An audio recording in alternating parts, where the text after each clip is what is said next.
Bon, je suis un vieux punk. Vous choquez le bourgeois, vous aussi? Bah, apparemment, ouais. C'est un plan de carrière? Bah, allez, peut-être que oui. Houellebecq, c'est la success story d'un loser, d'un mal parti. L'histoire d'un petit informaticien dépressif qui a envahi nos librairies et vendu plus de 4 millions de livres. Traduit en 42 langues, plus que la Bible. Derrière l'auteur un peu foutraque, un peu prophète. Derrière le prix Goncourt, devenu multimillionnaire, qui connaît le parcours cabossé de Michel Thomas? Le petit Michel est né à La Réunion en 1956. Regardez le regard sérieux. C'est sa mère, c'est donc Janine Secaldi. Janine est médecin et militante communiste. René, son père, lui, est guide de haute montagne. Ils partent, ils laissent l'enfant chez la grand-mère paternelle. Et puis, quand... Ils partent longtemps? Ils partent 1 an. Hein. Au retour de voyage, le couple se sépare. À La Réunion, la médecin généraliste refuse d'accueillir son fils. Elle travaille beaucoup trop. Donc elle préfère que Michel soit chez la grand-mère. A-t-elle abandonné son fils? Alors là, Michel vous dira que oui, elle vous dira que non. Des années plus tard, il évoquera dans un livre cette mère défaillante, la blessure de sa vie. Lorsque j'étais bébé, ma mère ne m'a pas suffisamment bercé, caressé, cajolé. C'est tout, et ça explique le reste. Et l'intégralité de ma personnalité à peu près. Ces zones les plus douloureuses en tout cas. Le gamin grandit la tête dans les bouquins. Un garçon secret qui fait de bonnes études, une école d'ingénieur. Puis il se marie vite, devient jeune papa. Après quelques temps au chômage, Michel Thomas enchaîne les contrats dans l'informatique. Si les textes de Michel Thomas, bientôt Houellebecq, sont remarqués et publiés en 1985 dans la Nouvelle Revue de Paris, il faut attendre le début des années 90 pour que le jeune auteur publie ses premiers ouvrages. Et il débarque dans la sphère littéraire là où on ne l'attend pas, avec 2 essais intitulés « Rester vivant, méthode » et « H.P. Lovecraft contre le monde, contre la vie ». La société où vous vivez a pour but de vous détruire. Vous en avez autant à son service. L'arme qu'elle emploiera est l'indifférence. Vous ne pouvez pas vous permettre d'adopter la même attitude. Passez à l'attaque. Toute société a ses points de moindre résistance, ses plaies. Mettez le doigt sur la plaie et appuyez bien fort. Creusez les sujets dont personne ne veut entendre parler. L'envers du décor. Insistez sur la maladie, l'agonie, la laideur. Parlez de la mort et de l'oubli, de la jalousie, de l'indifférence, de la frustration, de l'absence d'amour. Soyez abject, vous serez vrai. Toujours en 1991, il publie son premier recueil de poésie, La poursuite du bonheur, qui trouve un certain écho dans les milieux spécialisés. La poursuite du bonheur. C'est un beau titre. C'est un... Dans mon esprit, c'était une allusion à la Constitution américaine. Bon, parce qu'en fait, je suis très, très antilibéral, hein, ça se voit dans tous mes livres. Et baser une société sur la liberté et le droit à la poursuite du bonheur, ça me paraît conduire inéluctablement au carnage. Il n'y a pas de destin ni de fidélité, mais des corps qui s'attirent, sans nul attachement et surtout sans pitié. On joue et on déchire. Je m'adresse à tous ceux qu'on n'a jamais aimés, qui n'ont jamais su plaire. Je m'adresse aux absents du sexe libéré, du plaisir ordinaire. Ne craignez rien, amis, votre perte est minime. Nulle part l'amour n'existe. C'est juste un jeu cruel dont vous êtes les victimes. Un jeu de spécialistes. C'est un stratège, il a très bien comment dirais-je, pensé, réfléchi, construit son personnage et son apparition dans le monde littéraire, et avec extension du domaine de la lutte déjà, en 94, car il a toujours voulu apparaître comme quelqu'un tombé du ciel, c'est-à-dire n'ayant pas ni de papa ni de maman, ni d'antécédents. Rien qui se passe entre les gens, ou pas grand-chose. On peut même dire pratiquement rien, en fait. Enfin, c'est une succession d'échecs, ce livre. Une succession d'échecs? Oui, enfin, comme souvent dans nos vies, enfin, je veux dire, c'est... je sais pas, enfin... En vieillissant, on est tous confrontés à une forme de dépression inévitable. On vit dans un système dont l'idéal, en fait, non réalisé, mais son idéal théorique est une égalité des chances, puis se développe une lutte à travers deux axes, en fait, l'efficacité économique et le potentiel érotique. La dépression n'a pas du tout des causes psychologiques, à mon avis. Il y a un système de valeurs, un système social qui clairement, l'efficacité économique et le potentiel érotique diminuant inéluctablement avec l'âge, fait qu'on est forcément guetté par une dépression à un moment ou à un autre. Ça me paraît absolument inévitable. Enfin, il n'y a que des dépressifs ou des futurs dépressifs. Et aucune psychothérapie n'y changera rien. D'ailleurs, en général, il n'y a pas grand-chose à tirer des femmes en analyse. Quand elles sont tombées dans les mains des psys, elles sont pour ainsi dire impropres à tout usage. Eh merde. Sous couvert de reconstruction du moi, les psychanalystes procèdent à une scandaleuse destruction de l'être humain. Ils s'attaquent avec le plus grand cynisme à des braves filles pour en faire d'ignobles pétasses d'un égocentrisme délirant. Qu'est-ce que vous assénez aux psychanalystes et à toutes celles et ceux qui sont épris de psychanalyse? Pourquoi cette haine de la psychanalyse? Non, c'est pas... Non, le mot de mépris est nettement plus caractérisé que... correspond nettement mieux que haine. Je sais pas, c'est... quelqu'un qui théorise sans base et un charlatan. Point barre. Vous dites ça tranquillement. Oui. Jacques Lacan, charlatan. Charlatan total.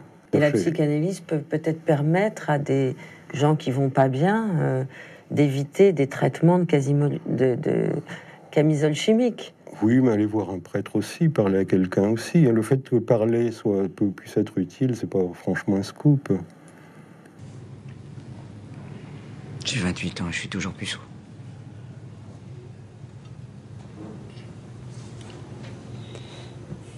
Pourquoi tu vas pas voir des putes?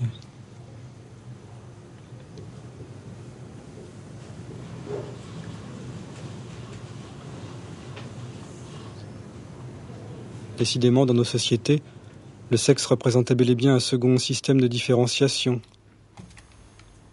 tout à fait indépendant de l'argent. Et il s'agissait d'un système de différenciation au moins aussi impitoyable.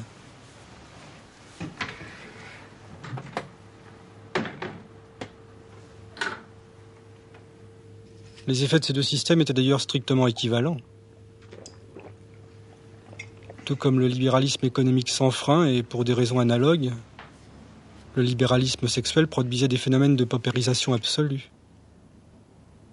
Certains faisaient l'amour tous les jours, d'autres 5 ou 6 fois dans leur vie, ou jamais. Certains faisaient l'amour avec des dizaines de femmes, d'autres avec aucune. C'est ce qu'on appelle la loi du marché. Parfois, il suffit d'exposer la vérité clairement quand personne ne l'a dit, et ça peut suffire, quoi. Ça peut suffire à produire une œuvre intéressante. c'est une constatation que je trouve curieuse. Enfin, je m'en suis toujours pas remis, vraiment, de constater ça.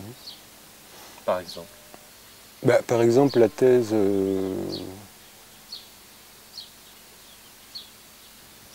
d'extension du domaine de la lutte, qui est que la sexualité est un système compétitif, enfin, n'a quand même rien de spécialement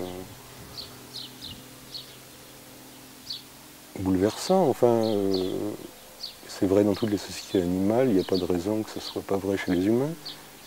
Et le fait de le dire clairement produisait un effet d'innovation. Enfin, alors que c'est quand même une évidence. Le passage le plus célèbre où il y a extension humaine de la lutte, je ne crois pas qu'il ait été écrit avant, mais il fallait que je place cette thèse, quoi. Dans un système économique où le licenciement était prohibé, chacun réussissait plus ou moins à trouver sa place. Dans un système sexuel où l'adultère était prohibé, chacun réussissait plus ou moins à trouver son compagnon de lit. Dans un système économique parfaitement libéral, certains accumulaient des fortunes considérables. D'autres croupissaient dans le chômage et la misère. Bon week-end. Bon week-end. En système sexuel parfaitement libéral, certains avaient une vie érotique excitante et variée. D'autres étaient réduits à la masturbation et à la solitude. Le libéralisme économique, c'était l'extension du domaine de la lutte, son extension à tous les âges de la vie, à toutes les classes de la société. De même, le libéralisme sexuel, c'était l'extension du domaine de la lutte, son extension à tous les âges de la vie et à toutes les classes de la société. L'idée qu'un roman peut modifier l'état du monde, je l'avais encore au moment de la sortie d'Extension humaine de la lutte, je ne l'ai plus lu après, quoi. Dans un sens, tant mieux. Qu'est-ce que ça aurait pu être un monde modifié par extension du domaine de la vie? Disons un monde où la valeur de l'argent et du sexe serait tombée à zéro. Une dévaluation. Totale. Bon, ce qui ne s'est de toute évidence pas produit après la sortie de ce livre, qui donc peut être considéré comme un échec sur le plan mégalomane. Ce roman est publié, il n'a aucune presse. Mais alors, il se passe un phénomène extraordinaire, c'est le bouche à oreille. Et le bouche à oreille fait que Extension du domaine de la lutte très rapidement figurera dans la liste des best-sellers. C'est un livre culte qui est devenu un livre culte évidemment, de façon comme souterraine. Ça. Et alors, la presse se réveille, commence à faire des papiers. Flammarion, qui avait boudé Extension, le rattrape, le salarie pendant 1 an et demi pour écrire les particules élémentaires. Voilà. Et là, Houellebecq, il a quand même du répondant et du ressort. Je veux dire, il a des choses à dire.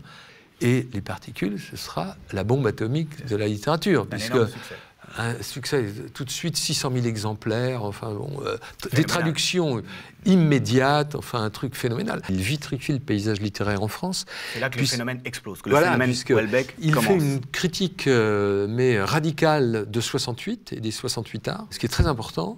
Et surtout, il développe en long et en large ce qui fera sa gloire internationale, la misère sexuelle. Et qui plus est, troisième chose, il est en phase avec le clonage, quoi, puisqu'il pense que de toute façon, l'individu, l'homme, est malheureux sur Terre tel qu'il est. Il est dans une poursuite du bonheur constante, et que donc, il n'y a que la science qui pourra le sauver de sa misère.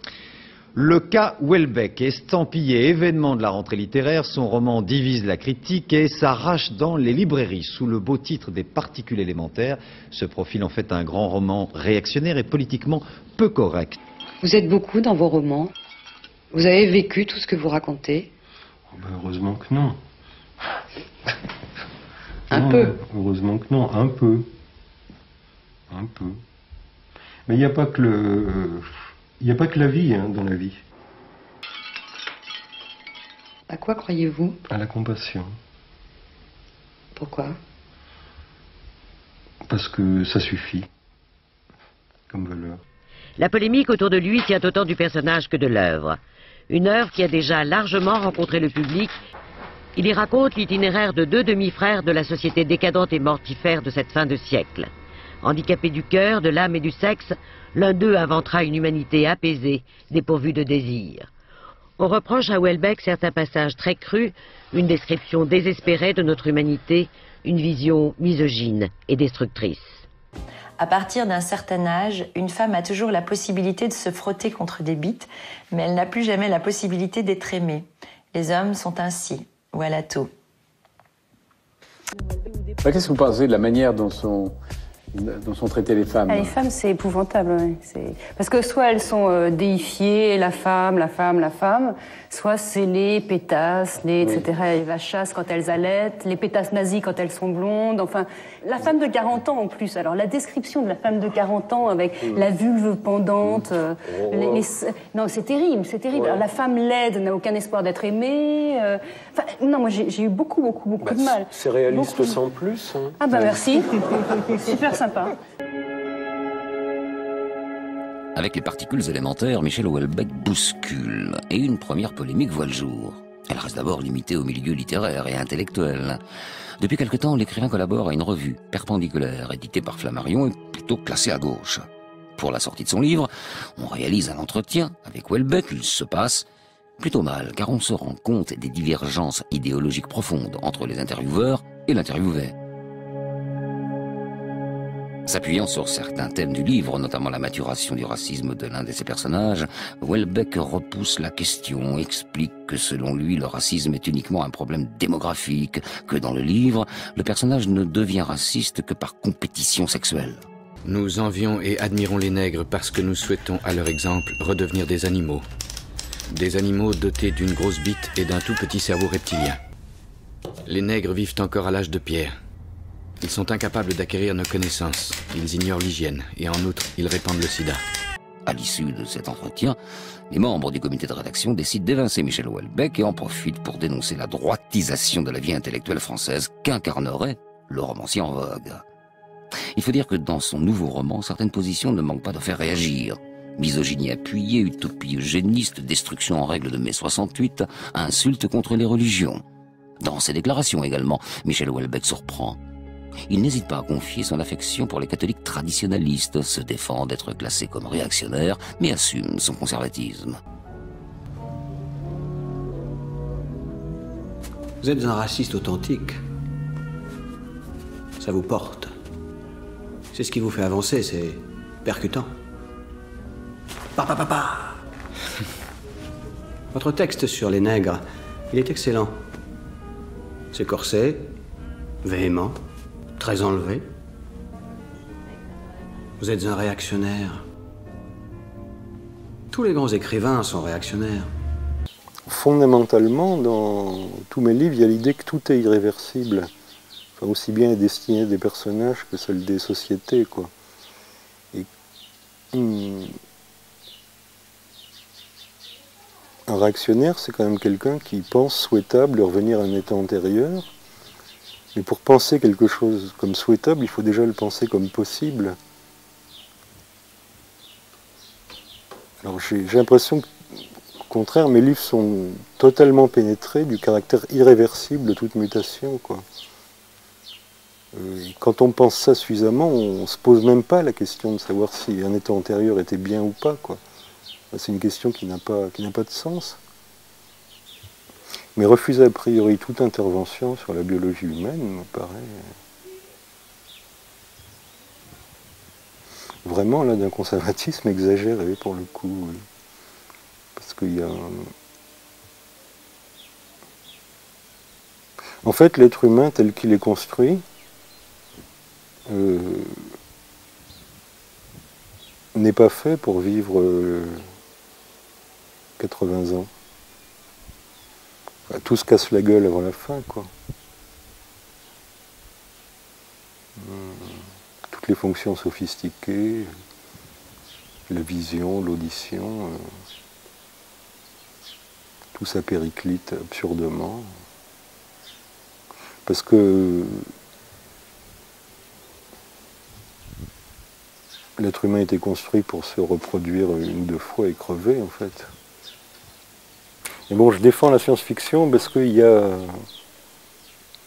quand même les mutations scientifiques, enfin, sont ce qui détermine tout le reste. Enfin, bon, je suis persuadé que tout va avoir lieu, moi, l'utérus artificiel, le clonage, la mutation génétique, que là, c'est une lame inarrêtable. Et ça va vraiment changer l'humanité, ça, en profondeur. 1998, le jeune Cadra écrit son chef-d'œuvre, Les particules élémentaires. Persuadé de gagner le Goncourt, il est doublé par une quasi-inconnue, Paul Constant. Houellebecq vire vinaigre. C'est très méchant avec Paul Constant. Non, c'est un livre médiocre, mais pas très mauvais. Et le vôtre par rapport au sien? Il est bien meilleur quand même, ça sans problème. Hein. Ça aurait dû être son année. Il sort un bon roman, il est jeune, donc il était vraiment le candidat idéal. Et je pense qu'il pensait l'avoir. Trop porno, trop provoque pour les sages du Goncourt, Houellebecq ne digère pas son échec. Il va alors s'en prendre au jury sur les plateaux télé. Vous avez dit, mon éditeur, en l'occurrence Flammarion, n'avait pas de ligne budgétaire pour acheter les jurés. Bah oui. Mais ça, c'est pas un scoop. Enfin, bon, il paraît que c'est un scoop qu'un écrivain le dise. C'est la première fois qu'un écrivain le dit. J'ai déjà entendu des éditeurs le dire, donc j'avais pas l'impression de dire un truc si choquant que ça. J'ai dit ça un peu imprudemment, mais je pensais que tout le monde le savait. Ouais. Vraiment. Bah non, voyez. Enfin, tout le monde le savait, personne ne le disait.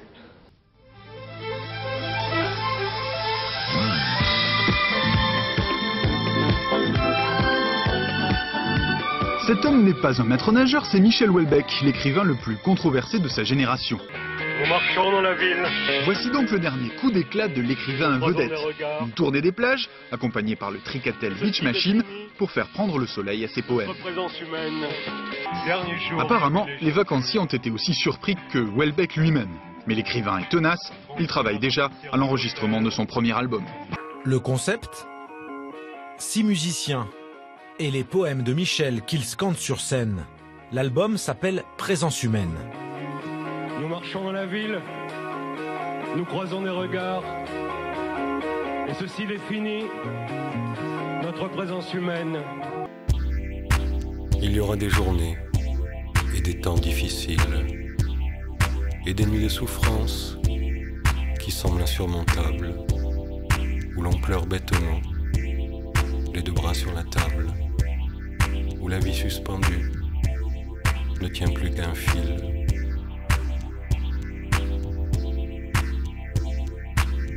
Mon amour, je te sens, qui marche dans la ville. Il y aura la mort, tu le sais, mon amour.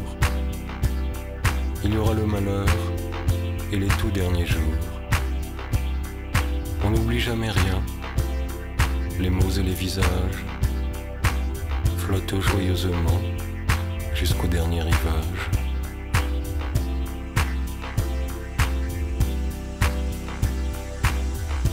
Il y aura le regret, puis un sommeil très lourd. Il a fait un film érotique. Nul. La rivière. Ouais, nul. Ouais. Vous en pensez quoi? Nul. Ouais. La rivière, un court-métrage érotique réalisé en 2001 par Michel Houellebecq. Les choses ont changé. On est plusieurs à s'être installés. Une île uniquement peuplée de femmes, blondes, nues et lesbiennes. Au-dessus de chaque corps, on a planté un arbre. Vous êtes sûr que c'était les derniers? Ils nous l'ont dit. Ils savaient qu'ils étaient les derniers. C'est vrai qu'il a du pif. On l'a vu avec les particules, mais ensuite avec Plateforme, puisque Plateforme, vous vous souvenez, il y a un attentat qui tue la compagne de son héros, qui n'est autre que lui-même d'ailleurs, dans un attentat qu'il situe lui en Thaïlande, et c'est à ce moment-là, au moment de la publication de ce roman, son troisième roman donc, qu'il y a un attentat à Bombay qui fait, on s'en souvient, plus de 200 morts, etc. Et là, toute la critique, assez peu critique d'ailleurs, le prendra pour un visionnaire, un prophète, etc., un génie des Carpates, et il va, à partir de là, déjà avec les particules, mais asseoir définitivement son empire sur les lettres. Voici l'homme, Michel Houellebecq. Et voici l'objet de son délit, un roman plateforme sur le tourisme sexuel dont tous vos journaux parlent aujourd'hui. Cette œuvre-là restera comme le portrait d'une comédie, d'une tragédie humaine contemporaine qui est celle, encore une fois, du tourisme sexuel, des entreprises modernes, de la marchandisation de tout. Michel Houellebecq, lui, ferait plutôt dans le tourisme désastreux, sexuel, quoi. Enfin, c'est une vision possible du paradis. J'étais parti en Thaïlande avec l'idée de base, c'est que le touriste occidental était un gros Allemand en fin de vie, venu connaître un dernier petit moment de plaisir. Et j'ai découvert pas mal d'anglo-saxons jeunes. Donc voilà, c'est une évidence, quoi. Quand tu vois un truc qui marche bien chez les anglo-saxons jeunes, le monde entier va l'adopter.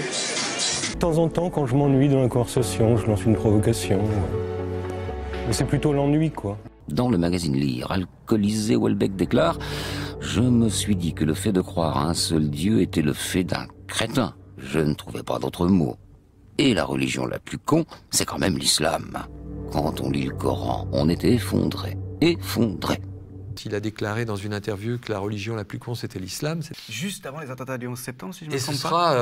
Et ce sera une semaine avant les attentats du 11 septembre à New York. Et ça a ajouté au mythe que lui a bien entretenu, quand même. Faut dire le flair du bonhomme, quand même. Audience mouvementée cet après-midi au tribunal de Paris où l'écrivain Michel Houellebecq était poursuivi pour complicité de provocation à la haine raciale et injure. Dans une interview accordée au magazine Lire, il avait violemment critiqué la religion musulmane. Michel Houellebecq se serait sans doute bien passé du soutien bruyant d'une poignée de militants d'extrême droite venus cet après-midi au palais de justice pour un procès placé sous le signe de l'ambiguïté, puisque les associations musulmanes qui poursuivent l'écrivain lui reprochent tout à la fois ses déclarations sur l'islam au magazine Lire et les fantasmes anti-musulmans du héros de son dernier roman. À la barre, Michel Houellebecq revendique le droit de critiquer tous les monothéismes qu'il exècre et l'islam au premier rang qu'il qualifie de religion la plus con, rien à voir avec le racisme, dit-il. Il y a comme un malaise qui plane sur l'audience de la 17e chambre correctionnelle. Certes, ce n'est pas le romancier ni son roman que l'on juge aujourd'hui, rappelle le président, ce sont les déclarations de Michel Houellebecq à un magazine littéraire. Et pourtant, force est de constater que son roman est bel et bien présent sur le bureau des juges qui le consultent et s'y réfèrent constamment. Et c'est bien le procès d'un écrivain auquel on a assisté aujourd'hui. Finalement, Michel Houellebecq est relaxé. Finalement, je regrette un peu ces propos. Bon, je regrette pas non plus. Je regrette pas par contre d'avoir été bref. Je pense qu'il faut être bref quand le sujet mérite peu d'intérêt. Par exemple, si j'écrivais un livre contre le bouddhisme, il faudrait au moins plusieurs centaines de pages, quoi. Parce que c'est une religion intéressante et compliquée. L'islam, c'est une religion simple et bête. Donc on peut l'expédier en une phrase. Donc non, toutes les religions ne se valent pas, il n'y a aucune raison de penser ça. Au milieu des années 2000, entre deux voyages, entre deux livres, l'écrivain a le blues. Il rêve d'ailleurs de cinéma. Impossible dans sa petite maison d'édition, son agent va alors lui organiser le transfert du siècle. Et du coup, il a demandé à son agent Samuelson, est-ce qu'il n'y aurait quand même pas moyen de trouver un système pour que je puisse à la fois écrire des livres et puis les adapter au cinéma. Il a pris tout le monde par surprise. Il a, du jour au lendemain, quasiment, il a changé d'éditeur et il est passé chez Fayard. À la rentrée 2005, le char d'assaut Houellebecq est en marche. Mais la possibilité du Nil finit en demi-succès, moins de 250 000 ventes. Le film met 3 ans à se faire, un flop. Retour au bercail, chez Flammarion. Donc la possibilité du Nil raconte la vie de Daniel, qui est un être humain, Alors, ce Daniel vit donc en 2015 à peu près, et sa vie est lue et commentée 2 millénaires plus tard par ses clones, des néo-humains, que vous appelez Daniel 24 et Daniel 25. Alors eux, en fait, ils ont plus besoin de se nourrir, ils vivent par photosynthèse. Hein. Oui, ils ont juste besoin comme les plantes, de sels minéraux et d'eau. Alors, Daniel 1, donc celui qui vit dans 10 ans, c'est un humoriste à succès, un mix entre Dieudonné, Bigard, Pierre Desproges. Mais quelque chose de pire que tout ça réuni, parce que il est d'un cynisme total. Ouais. Et d'une misogynie affolante. Il y a cette fameuse vanne, tu sais comment on appelle le gras qu'il y a autour du vagin, la femme. Oui. À un moment, il rajoute un petit peu d'antisémitisme parce que voilà, il pense que c'est bien. Alors, il fait un film porno qui s'appelle Broute-moi la bande de Gaza, mon gros colon juif. Voilà. Oui, ouais. oui. Alors, ce qui est terrible, c'est que malgré ses dérapages racistes, misogynes, finalement, il a une bonne image auprès de la presse. Il a des bonnes critiques dans Elle, dites-vous, des bonnes critiques dans Télérama. Donc il arrive, à sa propre surprise, à être encore considéré comme un homme de gauche et même comme un humaniste. Oui, et pourtant les droits de l'homme, il s'en fout. Il dit, quant aux droits de l'homme, rien à foutre, à peine si je parviens à m'intéresser aux droits de ma queue. Oui. C'est un type finalement qui a écrémé, dites-vous, tous les créneaux porteurs, le racisme, la pédophilie, la torture, le cannibalisme, le parricide, avec un certain succès donc. Oui. Et à 47 ans, il est complètement lessivé, il n'en peut plus. Vous dites la vie commence à 50 ans, c'est vrai. Ceci paye qu'elle se termine à 40, quoi. Et il se réfugie chez les Élohimites. Alors c'est une secte, évidemment, directement inspirée des Raéliens. Mais au fond, ils proposent quoi, ces gens-là? L'immortalité. Vous voulez dire le clonage, tout le bazar? Pas vraiment du clonage. Parce qu'ils veulent créer directement des êtres humains adultes, dans des corps jeunes, mais adultes. Ils veulent transférer le contenu du cerveau pour conserver les pensées et les souvenirs. C'est que vous avez l'air d'y croire. Ouais, et je pense que la science va y arriver. Depuis toujours, on vit avec le vieillissement et la mort. On en est arrivé à penser que ça constitue la condition humaine. Mais au fond, ce ne sont que des problèmes techniques.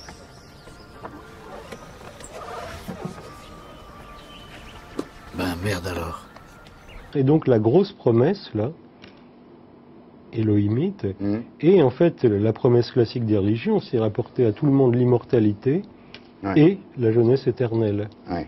Vous dites que c'est une philosophie très adaptée au monde moderne, parce que d'abord, il y a une grande permissivité sexuelle à l'intérieur de la secte, et ensuite elle promet une immortalité palpable. Enfin, c'est pas une immortalité spirituelle, c'est une immortalité physique. En fait, oui, voilà, il n'y a pas besoin de croire à grand-chose d'extraordinaire, et c'est adapté au progrès technique. Vous dites qu'une religion, c'est une secte qui a réussi, mais vous le dites sérieusement?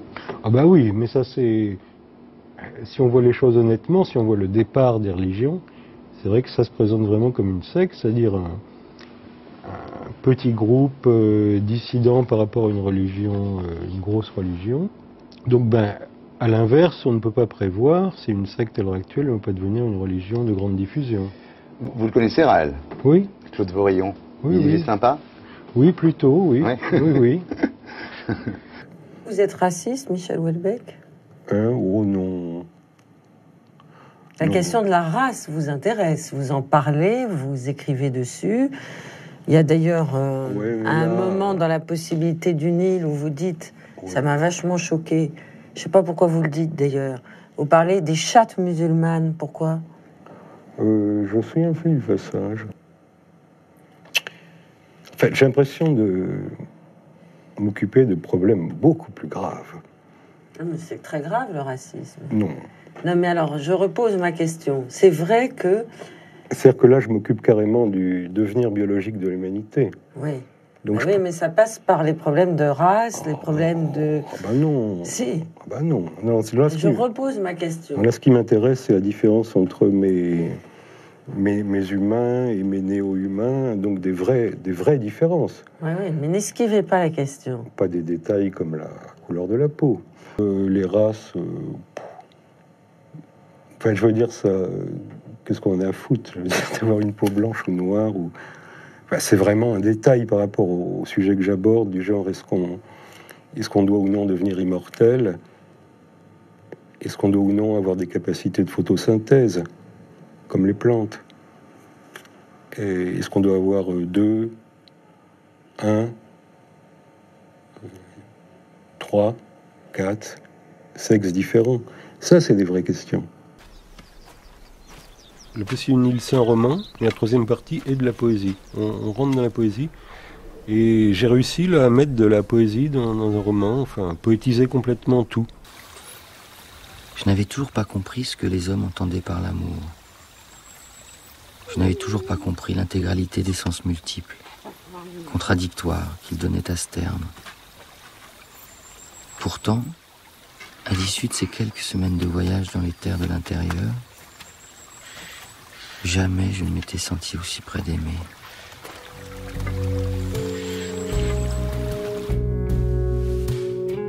Ma vie, ma très ancienne, mon premier vœu mal refermé, mon premier amour infirmé, il a fallu que tu reviennes. Il a fallu que je connaisse ce que la vie a de meilleur. Quand deux corps jouent de leur bonheur et sans fin s'unissent et renaissent. Entrer en dépendance entière, je sais le tremblement de l'être, l'hésitation à disparaître, le soleil qui frappe en lisière.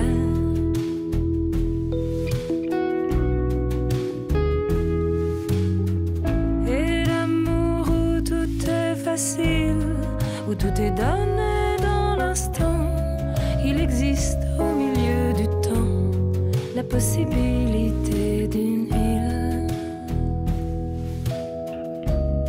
Il existe au milieu du temps la possibilité d'une île.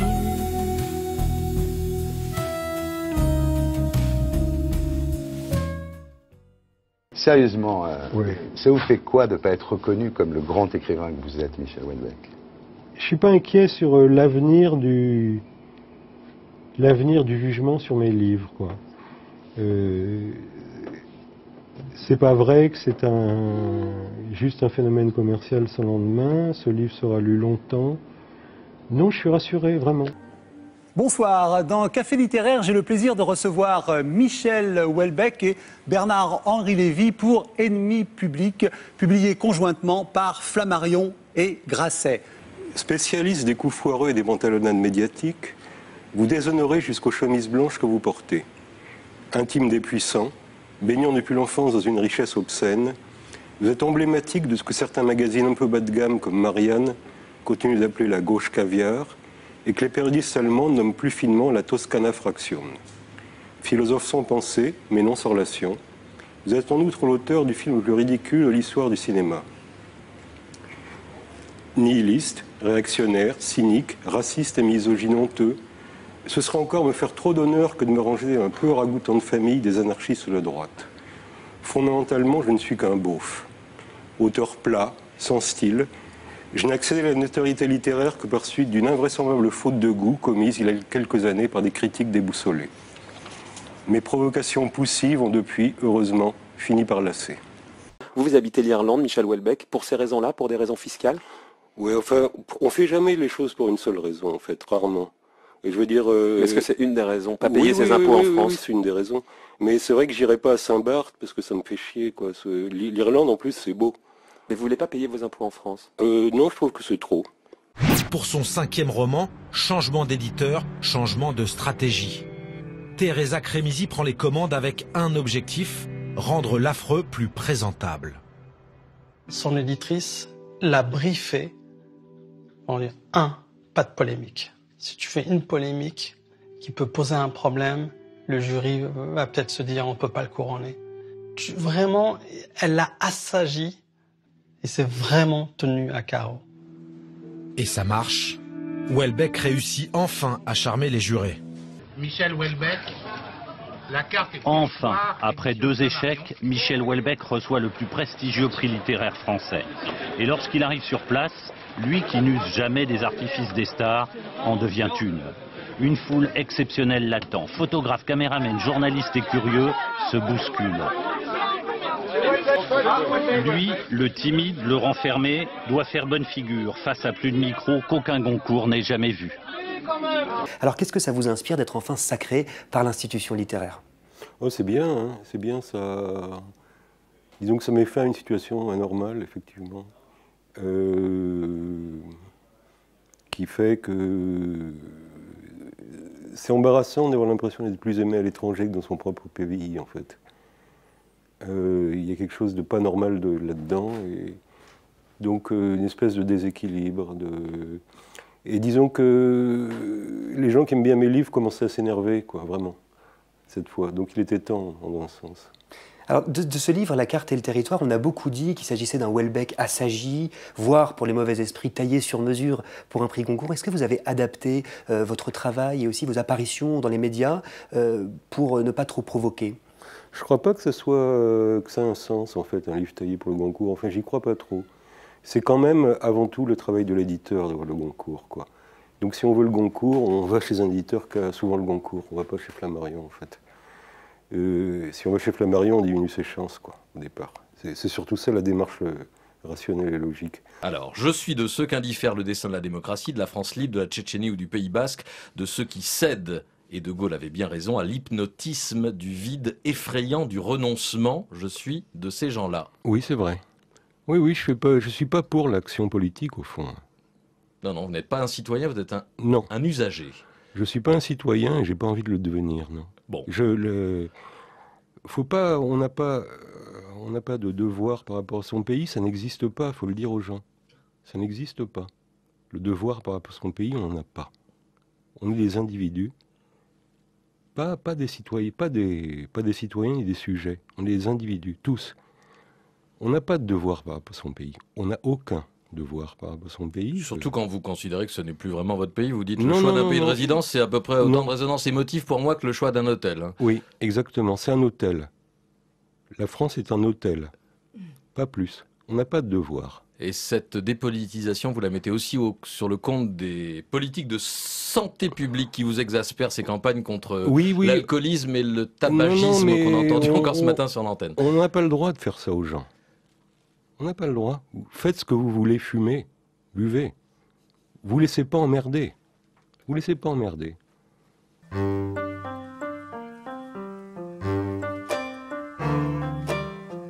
La France a le moral. Y a que moi qui vais mal.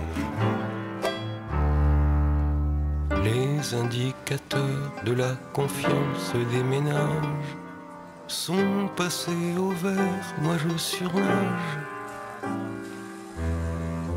Je suis fatigué. Je veux oublier.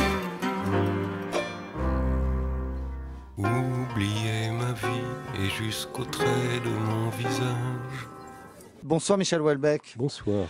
Prix Goncourt, vous êtes un des écrivains français les plus lus dans le monde. Vous avez été exilé en Irlande, vous êtes rentré récemment en France et vous revenez avec des poèmes.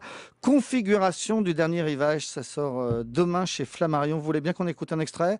Les hommes cherchent uniquement à se faire sucer la queue, autant d'heures dans la journée que possible, par autant de jolies filles que possible. En dehors de cela, ils s'intéressent aux problèmes techniques. Est-ce suffisamment clair ? Une démocratie, pour moi, c'est quand les propositions de loi viennent de la population, donc la pétition, et sont adoptées ou refusées par l'ensemble de la population, donc pas référendum. Le référendum, oui. Sinon, c'est pas une démocratie, c'est même pas une parodie de démocratie. Non, mais je suis vraiment contre la démocratie représentative, quoi. C'est un régime qui doit cesser. Donc, quel que soit le gouvernement en place, ça ne changera rien pour moi. Enfin, c'est pas le problème. Il n'y a pas de démocratie à l'heure actuelle. Hein. Sinon, dans une légère mesure, une certaine mesure, la Suisse. La Hollande, la Suède? Non, sûrement pas. La Suède est un des pays les plus antidémocratiques du monde. C'est une véritable dictature, la Suède. Il est impossible de penser ce qu'on veut. C'est pire qu'en France, même. La France n'est pas une démocratie? Bah non, c'est pas élire des gens de temps en temps qui fait une démocratie. C'est vraiment de voter sur les projets. Un système de référendum, d'initiative populaire. Oui, d'initiative populaire, oui. Mais je ne suis pas très optimiste parce que ce système me paraît guère compatible avec le fonctionnement européen, qui, à mon avis, n'a pas d'autre but que de rendre définitivement impossible la démocratie. Parce que c'est trop gros, parce qu'il y a trop de langues différentes. Donc une confiscation définitive, en fait, du pouvoir politique. Vous n'êtes pas très européen ? Je suis anti-européen à l'extrême, depuis le début, et ça n'a pas bougé. Et vous, l'Europe, ça vous emmerde en fin de compte, alors ? Non, mais je suis contre. C'est pas que ça m'emmerde, c'est que je suis contre pour les raisons que je viens de vous dire. Parce que ça ne sera jamais une démocratie. Et pour moi, la démocratie, c'est le futur. L'Europe, c'est une régression. À partir du moment où il y a élection de représentants, pour moi, il n'y a plus de démocratie. On est quand même assez libre en France, vous Michel. Trouvez ? Je sais pas, enfin... Au point où c'en est, je souhaite que ça finisse en insurrection. En quoi ? En insurrection. Et je trouve que Bruxelles serait un très bel endroit pour une guerre civile. Si Michel Houellebecq était enlevé, que ferait-il ? Je pense qu'il ose, quoi. Vous êtes beaucoup dans la réclamation, Michel, quand même. Vous voulez un film porno ? L'enlèvement de Michel Houellebecq, une vraie fausse fiction. Michel Houellebecq. On l'a retrouvé en fin de semaine dans un thé dansant où visiblement Michel n'avait pas bu que du thé parce que regardez, attention Michou, ne t'approche pas trop, ne tente pas trop de corée parce que, voilà. Et il a la dalle Michel, hein. Regardez comme il se colle à la demoiselle. Voilà, je suis bien collé, attention, 10 camions. Ah oui, quand même. Ah, il est à donf, hein. Il est tellement à donf qu'il a 2 doigts de tomber le falzar pour se frotter en slop contre la dame. Oui, c'est vraiment lui. C'est vraiment lui.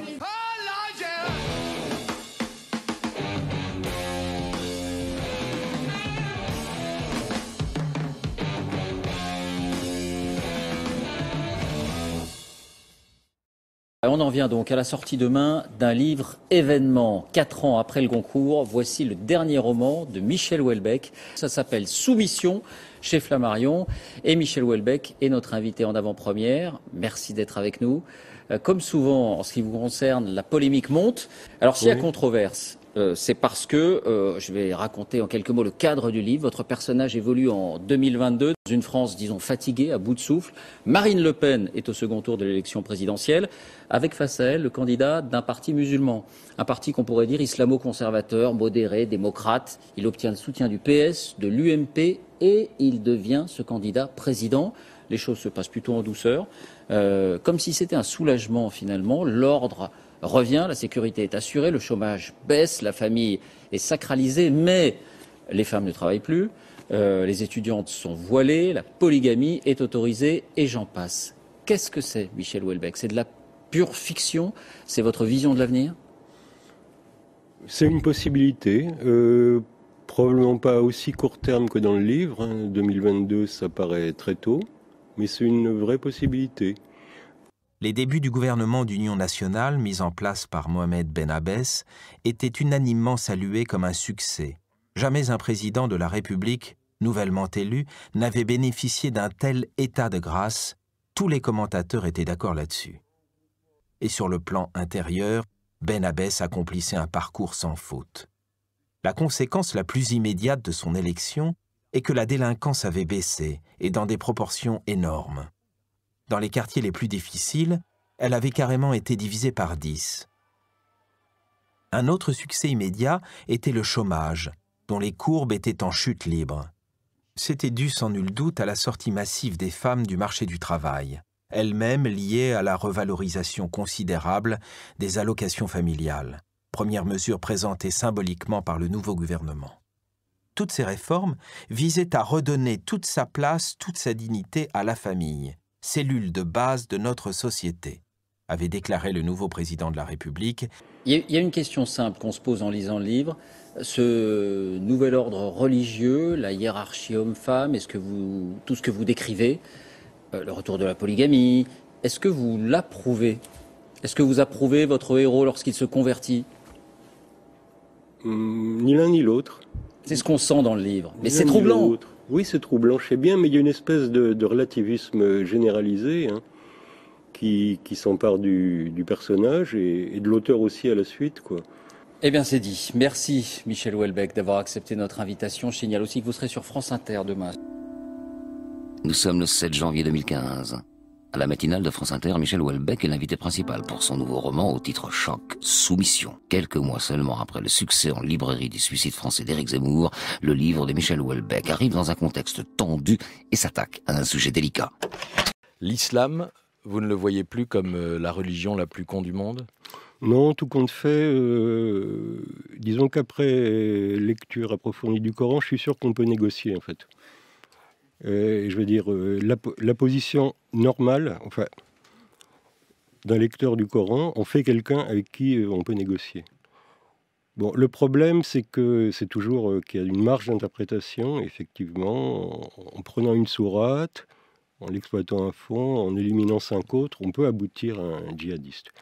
Il faut vraiment une sérieuse dose de malhonnêteté pour lire le Coran et pour aboutir à ça. Mais c'est possible. On négocie, mais si je me réfère à votre roman, on négocie au prix de la mort de la République. Une transformation, ouais. Oui. Pas une petite transformation. Oh oui, mais vous savez, bon, la France existait avant la République, elle existera peut-être après. Enfin, c'est pas non plus... c'est pas c'est vrai que c'est pas un de mes absolus.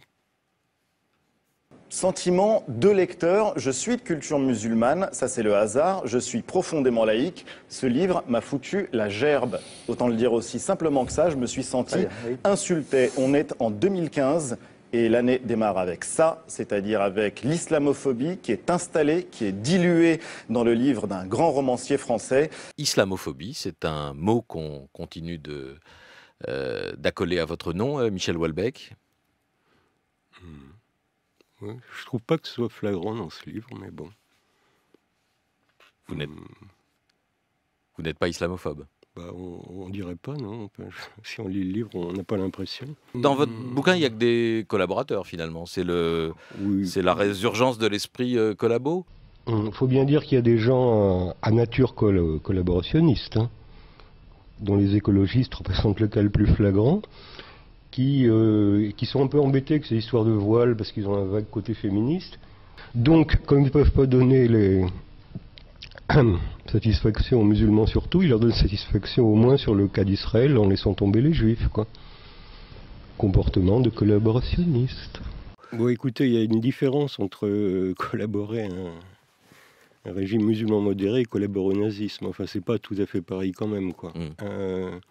Mais dans l'esprit, ça reste la même chose. Oui, mais ça dépend à quoi on collabore. C'est quand même ça le point. Si on collabore à un truc franchement inacceptable ou à un truc finalement assez acceptable.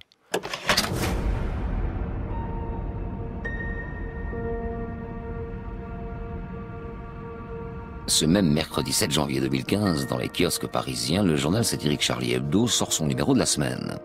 Sur la couverture, un dessin de Michel Houellebecq avec une phrase en référence à son nouveau roman, Les prédictions du mage Houellebecq en 2015. Je perds mes dents. En 2022, je fais ramadan.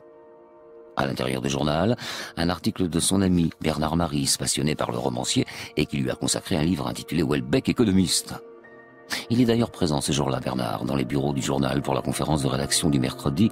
À Charlie Hebdo comme ailleurs, on s'affronte sur le cas Houellebecq. Il y a les pour, il y a les contre. Ici comme ailleurs, règne la liberté d'expression et d'opinion, l'échange des idées et le débat critique. Et c'est en grande partie à cela, ce matin-là, que les frères Kouachi se sont attaqués, mettant fin à la vie de 11 personnes, dont Bernard Maris, notre ami. Je voudrais savoir, aujourd'hui, si vous êtes Charlie. Oui. Oui, c'est la première fois de ma vie que quelqu'un que j'aimais qui se fait assassiner, quand même. Vous parlez de Bernard Maris. Bon, là, j'espère que son livre était suffisamment avancé pour qu'on puisse le publier tel quel. Le choc de l'attentat islamiste contre le journal bouleverse la France. Et la terrible collision entre la promotion du roman de Michel Houellebecq, de son sujet, des questions qu'il pose et des polémiques qu'il soulève, avec cet événement tragique frappe les esprits. Si bien que le lendemain des attentats sur RTL, le Premier ministre Manuel Valls n'hésite pas à mentionner le nom du romancier. Non, la France, ça n'est pas la soumission. La France, ça n'est pas Michel Houellebecq. La France, ça n'est pas l'intolérance, la haine, la peur, jouer sur les peurs en permanence. Enfin, je sais ce qu'est la France aussi bien que lui. Enfin, je sais pas, bon, je sais ce qu'est la France peut-être avec plus d'acuité parce que je suis rentré il n'y a pas longtemps, donc on est plus sensible aux modifications. Et si, la France, c'est l'intolérance, la haine et la peur, enfin beaucoup plus que quand j'étais parti en tout cas. Mais c'est pas très marrant en ce moment de vivre en France. Oui. C'est pas du tout un pays qui va bien, pour différentes raisons, mais dont certaines sont en soumission. Enfin, effectivement, tout ça finira mal. La possibilité de guerre civile est réelle. Vous avez dit une phrase assez belle sur la Bible, alors j'espère que c'est vous qui l'avez dite, mais la Bible c'est beau, les Juifs ont au moins un talent littéraire, ce qui peut excuser beaucoup de choses. Et moi je voudrais qu'on s'arrête sur ce qui peut excuser beaucoup de choses. Qu'est-ce que vous vouliez dire par là ? Ça va être désagréable, je peux le dire quand même. Si vous êtes Michel Houellebecq. Ça peut excuser une certaine débilité globale du message de la Bible. C'est complètement con, mais quand même c'est bien écrit, quoi.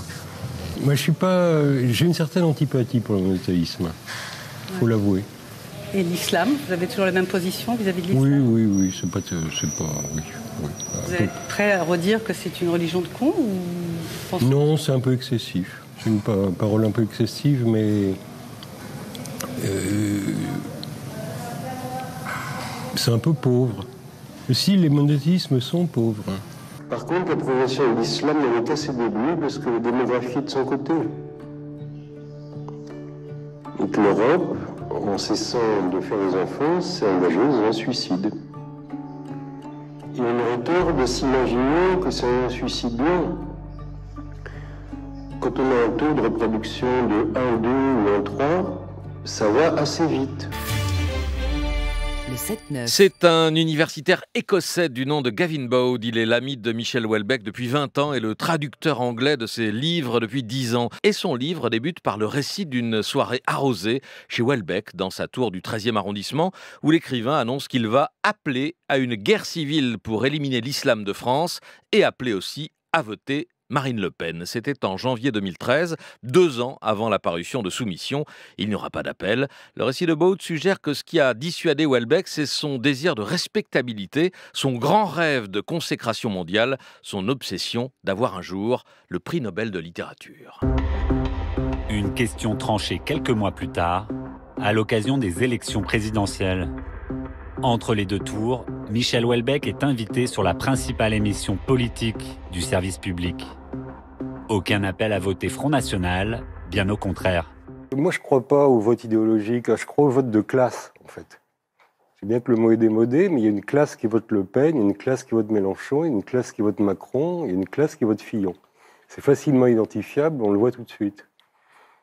Et que je le veuille ou non, je fais partie de la France qui vote Macron. C'est-à-dire la France qui est périphérique, qui hésite entre Marine Le Pen et rien. Je me suis rendu compte que je la comprenais pas, que je la voyais pas, que j'avais perdu le contact. Et ça, quand on veut écrire des romans, je trouve que c'est une faute professionnelle assez lourde, quoi. Et pourquoi vous avez perdu le contact avec cette France-là ? Parce que je la vois plus, je fais partie de l'élite mondialisée maintenant. Quel est le dernier leader politique qui vous a enthousiasmé ? Bon, honnêtement, j'aime bien Chevènement, mais désolé pour le public. Le seul pour qui j'ai réussi à voter jusqu'à présent, c'était Balladur. Édouard Balladur. Oui, Édouard. J'aurais dû me présenter aux élections, finalement. Je pensais pas que Macron allait se casser la gueule aussi vite. Ouais, je pense que je ferais mieux, là. C'est de la merde, c'est politique. Je voudrais pas être leur froc. Je viens vous chercher pour votre soin. Vous avez la cryothérapie, là, ce matin. Il n'y a pas de risque que les ongles se détachent ? Du tout. C'est hyper dangereux, surtout que t'es pas épais, toi. Tu peux geler, ton os peut geler. Les couilles, c'est pareil. Ça, ma femme m'a demandé pour la bite. Ouais. Aïe! Pour que ça brûle, ça pique. Non, du tout. Mais ils connaissent rien. C'est des mecs qui sont au chômage, qui viennent là, qui prennent 2-3 cours de formation, et puis qui te brûlent la bite. vous dire que je trouve que vous êtes la honte de la France. Il est l'un des écrivains français les plus connus au monde, singulier, provocateur, mystérieux. Michel Houellebecq vient de sortir son nouveau roman Sérotonine, portrait d'un anti-héros, j'allais dire comme d'habitude, solitude, mal-être, consommation d'antidépresseurs, misère sexuelle, désillusion amoureuse. Dans cette chambre, le narrateur de Sérotonine, un solitaire bourré d'antidépresseurs, Une chambre à la Houellebecq. revisite en 347 pages sa vie sexuelle. Pas vraiment grand public. Lire ça, c'est un peu compliqué, peut-être, non? Ouais. Ouais. Moi, je le ferais pas, mais... D'accord. Oui. Bon, enfin, en gros, pour qu'on comprenne l'idée, il y a des chiens et des humains. Enfin, disons qu'il y a sa femme qui se livre à des ébats sexuels avec des chiens. Avec des chiens. Plusieurs chiens, Ouais. voilà. Donc, c'est une scène qu'on lira pas. Et à la fin, il dit « J'étais écœuré, mais surtout pour les chiens. » Ouais. Ce qui est assez drôle. C'est l'art de la chute Voilà. pour Houellebecq. Typique. Quelques pages plus loin, une description imagée de sa compagne Youzou. On se retrouvait en permanence dans une situation de choix ouvert entre les trois trous. Combien de femmes peuvent-elles en dire autant? En même temps, comment les considérer comme femmes, ces femmes qui ne peuvent en dire autant? Voilà, bon. Non, mais de fait, c'est choquant, c'est violent, mais c'est fait pour. L'homme fuit les journalistes, il n'en a pas besoin. Son 7e roman frôle les 500 000 ventes sans aucune promo. Et ici, à la droite de la droite, l'auteur est devenu une idole. Qu'est-ce que vous pensez de Michel Houellebecq? Le plus grand bien. Je pense que un jour tous les Français se référeront à lui. Dans l'arène, les débatteurs se succèdent jusqu'au clou du spectacle. Je vous demande donc d'applaudir et de faire un silence. Et Michel Houellebecq. S'ensuivent 40 minutes à cogner sur l'Europe et insulter ceux qui l'ont bâti. Enfin, tu vois ce que c'est Chirac humainement. Bah, c'est-à-dire que... Ouais, c'est vrai. C'est quand même un gros con. Mais non, mais c'est vrai. Qu'est-ce que tu veux que Chirac pense, quoi? Enfin... Comment s'est passé, monsieur Houellebecq? Monsieur Houellebecq? Le ministre de l'économie nous invite à le suivre en loge. Il tient à saluer Houellebecq, dont il est fan. Bonjour, ça va bien? C'est qui ces gens-là avec leur micro? Je ne sais pas. C'est incroyable. Je crois que c'est monsieur. France 2, on est avec monsieur le ministre. Qu'est-ce qui vous lie, tous? En tout cas, tous les deux. Pourquoi vous êtes là? Barrez-vous, en fait. Non, mais barrez-vous. On vous a pas demandé d'être là. Allez, partez, là. C'est incroyable, quoi. Je veux dire, on est là, tranquille. Il y a des journalistes qui viennent. Barrez-vous. Hop là, tout le monde part. Personne ne moufte. Ce soir, le boss, c'est Michel. Ils sont insolents, ces gens. C'est une vraie racaille. Paris, le 3 mai 2020. En un peu pire. Réponse à quelques amis. Déjà, je ne crois pas une demi-seconde aux déclarations du genre « rien ne sera plus jamais comme avant ». Le coronavirus, au contraire, devrait avoir pour principal résultat d'accélérer certaines mutations en cours. Depuis pas mal d'années, l'ensemble des évolutions technologiques, qu'elles soient mineures, la vidéo à la demande, le paiement sans contact, ou majeures, le télétravail, les achats par Internet, les réseaux sociaux, ont eu pour principale conséquence, pour principal objectif, de diminuer les contacts matériels et surtout humains. L'épidémie de coronavirus offre une magnifique raison d'être à cette tendance lourde, une certaine obsolescence qui semble frapper les relations humaines. Ce qui me fait penser à une comparaison lumineuse que j'ai relevée dans un texte anti-PMA rédigé par un groupe d'activistes appelé les chimpanzés du futur, donc je les cite. D'ici peu, faire des enfants soi-même, gratuitement et au hasard, semblera aussi incongru que de faire de l'autostop sans plateforme web. Toutes ces tendances, je l'ai dit, existaient déjà avant le coronavirus. Elles n'ont fait que se manifester avec une évidence nouvelle. Nous ne nous réveillerons pas, après le confinement, dans un nouveau monde. Ce sera le même, en un peu pire. Michel Houellebecq.